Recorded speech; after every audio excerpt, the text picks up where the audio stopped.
EA Sports. It's in the game.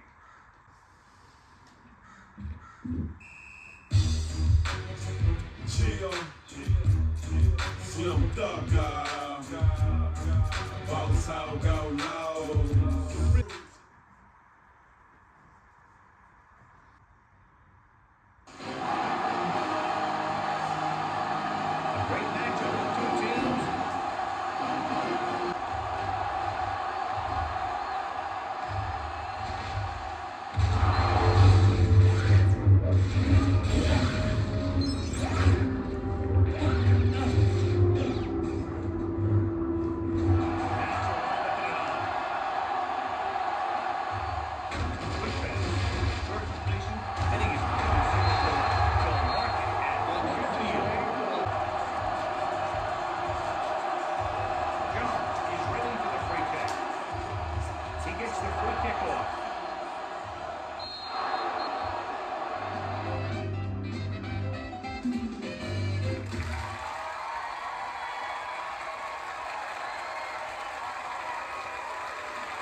Welcome to Whose Line Is It Anyway, the improvisation show, which makes it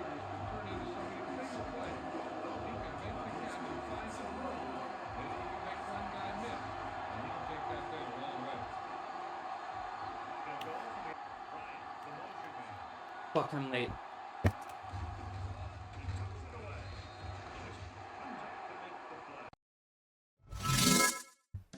I'm here. We're doing it. Things are getting real. We're starting to see the season take shape and make sense. DFL time. Okay, to get things started, unfortunately I have to talk about my failures again. I'm not doing too hot. My bench is weak and my stars aren't doing well, and I think the biggest news for me is officially Henderson, what's his name? Trayvon Henderson might be a bust. He was my third round pick for running back, and he has scored 10 points once. He got 7 points again. Really sucks. I didn't actually do too bad this week. I broke 100 points, which is always my goal. I want that gives you a good chance of winning. But I was up against Tristan, so it didn't really work. Brian Thomas Jr. is my other wasted pick. He once again gets less than 10 points. He's supposed to be Jacksonville's best weapon, and he has not been used as that the whole season. I'm scared he's a bust too. So I might have had 2 top 5 round pick busts, which is a recipe for going 1-3 or worse, and I'm scared. If I actually started some select players from my bench, I would have had more points than Tristan. If I started Dallas Goedert, my tight end, who had 17 points, while mine had 9, that's a extra 8. And then if I started Michael Penis Jr. over Danny Dimes, I would have surpassed Tristan, but I didn't do that. Hindsight is 2020. It's really hard and frustrating when players outscore your starters. Also, Devontae Smith is a confirmed bust. The Eagles are 31st worst in passing yards this season so far. I don't know how they're scoring so many points because Saquon isn't even doing that much. It's just tush push type beat. But Devontae Smith and AJ Brown have a combined like 10 points per week. AJ Brown is calling out his teammates in press conferences. The Eagles are not passing the ball, so I need wide receiver help. I'm in trouble. I don't know what to do. I'm scared. Tristan, on the other hand, had all his players do reasonably average, and he had a few do really well. Puka, once again, he might be the top wide receiver in the league now. And he got 30 points. That basically won it for Tristan. All his players had an average week, which is good, and then Puka went above and beyond. He's wide receiver 1 for the Rams. He's amazing. Let me look at the stat here. Wow, he scored 18 points, 23 points, 17 points, and 30 points in his 4 games, which is nuts. What's his rank? Let me see. What's his rank? Position rank, number 1. He is the best. Tristan's having a great season. He's 3-1, and he's coasting. His bench is great too. Watch out. Watch out!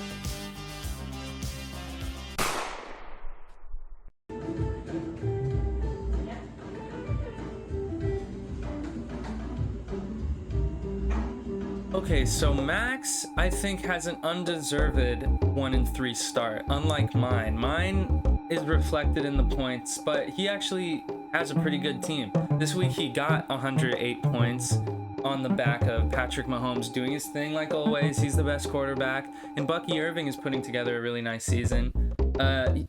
He got beat by 30 points, but I'm not gonna put blame on any particular player, but David Montgomery only had 1 point. He wasn't used at all in the red zone. That's a blip. Deebo Samuel was used for, I don't know, the first time since week 1. He got a touchdown. And Mark Andrews was starting to be used when he was just a blocker in the first 4 games. So Max is looking decent. I think a 1-3 start isn't a death sentence when you have a good team like that and a pretty deep bench. He's just got to win the next one or else he's in a big hole. But Max's team looks nice. Unfortunately, he ran into the bulldozer that is Patrick, who's so good. It sucks. He's undefeated.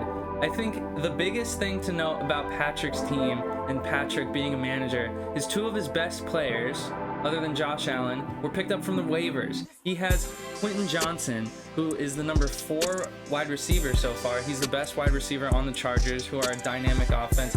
He wasn't even drafted. He was picked up off waivers last week, and he scores 20 points a week for Patrick. Also, Quentin Judkins, who's now the starting running back for the Browns, he was picked off waivers after he was an 11th round draft pick and dropped. And now he just scored 20 points. And he has Josh Allen. How many? He scored 24 points. So I think Patrick has the nicest bench and the highest ceiling for starters. He also has Amon St. Brown, which I haven't even mentioned. He gets a touchdown or 2 every single week. He's 4-0. Who does he play? Who does he play next week? Let's see what the forecast is for going 5-0, because that's like guaranteed playoff trip if you win the first 5 games. Okay, I'm looking. He's playing Noah, and Noah has a projected total of 80 points. Good chance he goes 5-0. Noah, put up a fight, please.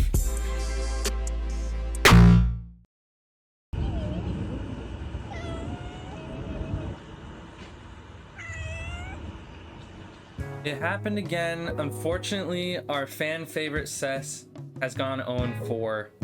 It's too bad. I think the largest reason why this is happening for Cess is lack of depth, and it wasn't his fault. There was some injuries, and there was just players who didn't turn out to be starters, and so his bench is really thin, and his starters are not performing at all. His best wide receiver is AJ Brown, which seemed like a great draft, but as I said earlier, he hasn't done anything on the Eagles offense.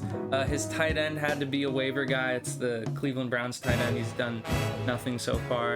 And Ionmar for the Titans hasn't really done anything because the Titans suck. They're the worst offense in the league. So Cess needs a little bit of luck.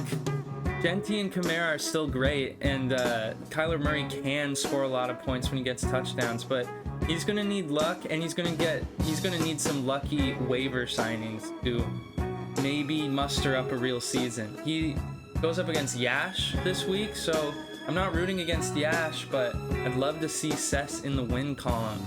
0-4. I think he's the only winless team.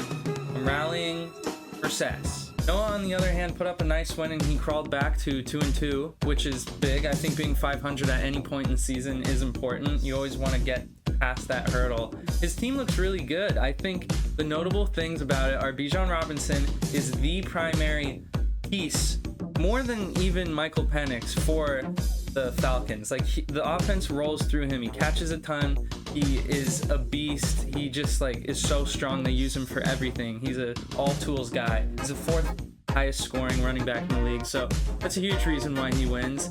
And then Devontae Adams is himself always. And Emeka Egbuka has turned out to be wide receiver 1 for the Buccaneers, who have a great offense, instead of what's his name? Well, regardless, he's wide receiver 1, and he's scoring a lot of points. He scored 20 points this week. So Noah has a nice team. I think the only blip is Ladd McConkey is not the guy anyone thought he was going to be. Quentin Johnson has passed him by a million points, and he's not really utilized. I don't know why. I haven't watched any Chargers games. He scored 1 point last week. So he gets going. Noah's team is really scary, but I don't know what that hinges on. Also, the Lions defense scored 20 points, so good job, Noah. Back to 2-2.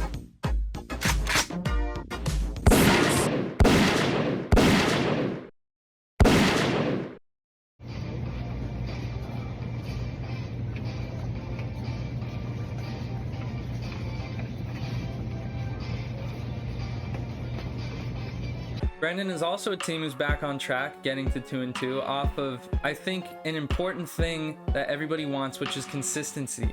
His players are consistently getting an average score, which is what you want. I think he won because of that. He got 110 points. Bo Nix did really well. He had 25 points with 4 touchdowns, and Drake London was a part of the Falcons offense, which has scored 0 points last week and then scored a ton this week and got everybody involved. So that's pending success, but if the Falcons keep sticking to what they're doing, Drake London could be a perennial touchdown guy, maybe. I think the only red flag for Brandon that's keeping him from being a front runner is Derrick Henry, who should be the best of the best on the Ravens offense, but he scored under 10 for a 3rd week in a row. He only got 6 points. They didn't really use him because they were playing from behind a bit and they were passing the ball much more, but we really want to see Derrick Henry score some touchdowns. If he does, Brandon is going to reap the benefits. Drew had a consistently bad week. Nobody really went off. I think this was the worst week for all of us. She lost her best wide receiver in Tyreek Hill, who's out for the season because he tore his ACL. That was a big deal. Keenan Allen also was questionable and didn't really do much. And Jamar Chase is stuck with Jake Browning and that Cincinnati Bengals offense, which sucks. It looks like they could be one of the worst teams in the league, and they are wasting T. Higgins and Jamar Chase's prime because Burrow's out. I don't know what the future is for them. I think when Joe Burrow comes back, they could be good, but we don't know when that's happening. Trevor Lawrence didn't really get that many points, and her running backs are weak. So Drew's at 2-2. Anything can happen, but it seems scary, and she's going to need to figure out if she needs to replace some players or move on from some stars that she drafted early.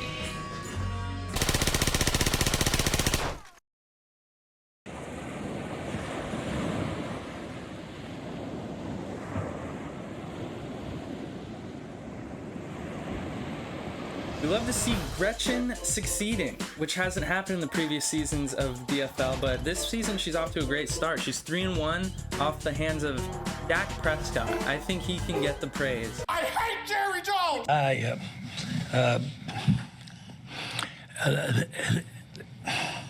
The Cowboys, for some reason, have an incredibly dynamic offense that's using all these random guys we don't know the names of, and new face Javonte Williams. But he scored 30 points for her with 4 touchdowns in that 40-40 like brawl.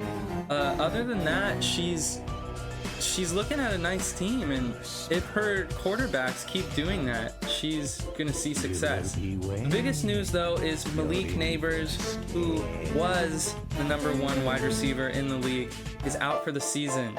He tore his ACL as well, so that's huge news. He's not replaceable, so Gretchen's just gonna have to hope that her bench, which is pretty good with Xavier Worthy and Stephon Diggs, can at least have some good weeks and string some wins, because losing Malik Neighbors is like losing a couple 30-point weeks, which those can win you games. Sorry, Gretchen, that sucks, but you're looking good. 3-1. Yash, I think, is another team that shouldn't be 1-3 and has the chance to be a front runner still, even with that start. Lamar Jackson is going to be one of the best. He's a touchdown machine. I think Yash actually kind of got screwed out of a win here. Jalen Warren got hurt in the very first quarter and ended up with no points, and that was nobody's fault. He just got hurt early. He's been great. He could have got more than 13 points, which would have put him over for a win. Kyron Williams had a bad week, but he'll be great. He has Justin Jefferson, Travis Kelce, and Javonte Williams, who are all scoring a lot of points in their position. I think Yash is going to start stacking wins eventually. Lamar's out next week, and he plays Sess, so that could get him back on track. I don't know. I'm most interested in what is going to happen to the Ashes team out of all of us. I think it's a mystery.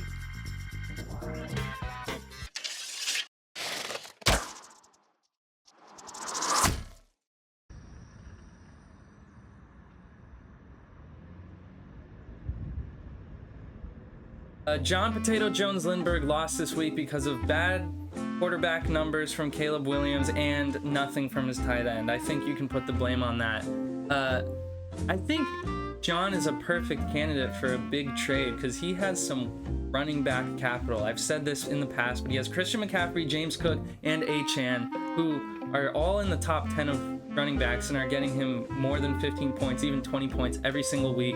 And he's lacking on wide receivers. Chris Olave should only have 0 points or 0.5 points this week, but he scored a garbage time touchdown, which put him to 7.5. I think someone can make a trade with him and it'll benefit both teams, but unfortunately he ended up losing to Siobhan. He's 1-3 this season. Siobhan also crawled her way back to 2-2 after starting 0-2 off the back of O'Marion Hampton and Jalen Hurts, I think. She is an example of some of her players getting hurt, like CeeDee Lamb, who you would always start, but she picked up some guys who have saved her season. I don't even know who Troy Franklin and Brenton Strange are, but they got enough points for replacements to help her. She even won with the Packers getting -5 points against the Cowboys.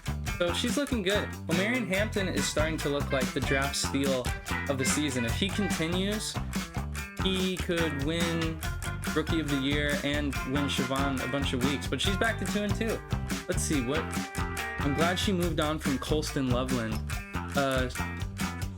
Also, Kenneth Gainwell had 30 points and she didn't even start him, which I don't blame you because you didn't know Warren was going to get hurt. But now she has a new starting running back because somebody got hurt. So she's looking really good. Good job, Siobhan.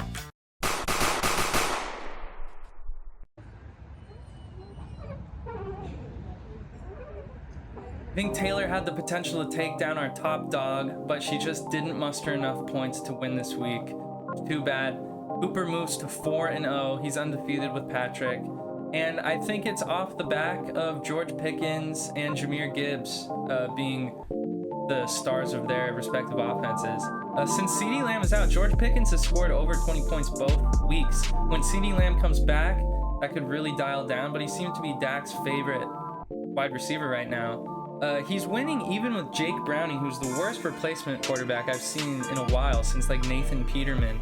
Nathan Peterman 5 interception stat. Yeah, and Cam Scattaboo is becoming the Giants' main running back, which was a total question. I think Cooper drafted him late, like even in round 10 or 11, and he scored 12 points. That's kind of a steal. I also play Cooper this week. I'm kind of nervous, but I really want to beat him. I don't want to go 1-4. I don't want him to go 5-0 and just guarantee a spot in the playoffs. But his team's really good, and I'm scared it's going to happen. Also, he gets Jaden Daniels back soon. When that happens, he's 20 points better than Jake Browning. Taylor, unfortunately, she had a good week. It just didn't turn out. I think her biggest problem is having T. Higgins, who's on that Bengals offense with Jamar Chase that is just terrible. I think it'll get better when Joe Burrow comes, but until then, you might not want to even start him. Sam Laporta didn't do anything on the Detroit offense, but JSN, Saquon, Travis Etienne is a huge upside. Justin Herbert's great. Her players are great. Marvin Harrison is great. I wouldn't worry if I was Taylor. Good luck, Taylor.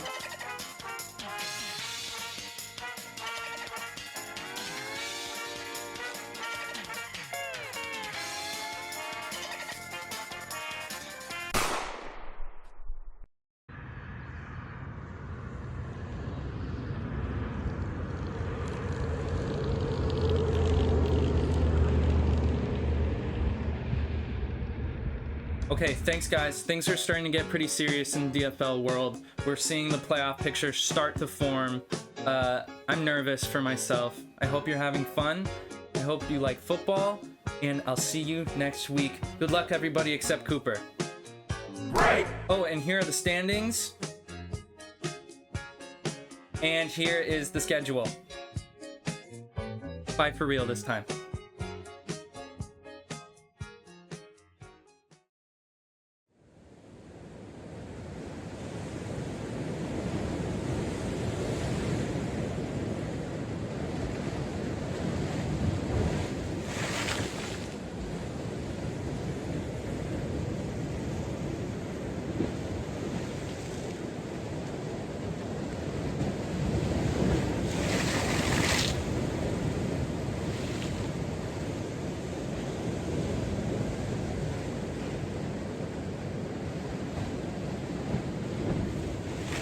Silence! Addendum. Okay, very important PTA for everybody who doesn't know. Bye weeks. Do you know what that is? A bye week is a rest week that every team is going to get intermittently. So 4 teams per week will not play starting week 5, which is now. It's kind of hard to navigate, but you just need to look at your starters before the week starts and see if they're playing or not, and replace them accordingly, and just hope for the best. It's kind of scary. Sometimes you can have like 5 players on bye on the same week, and then you have to find 5 replacements, but it's a huge part of the strategy, and it can shake up the league. But just pay attention to that. It's different every week which teams have a bye. Yeah.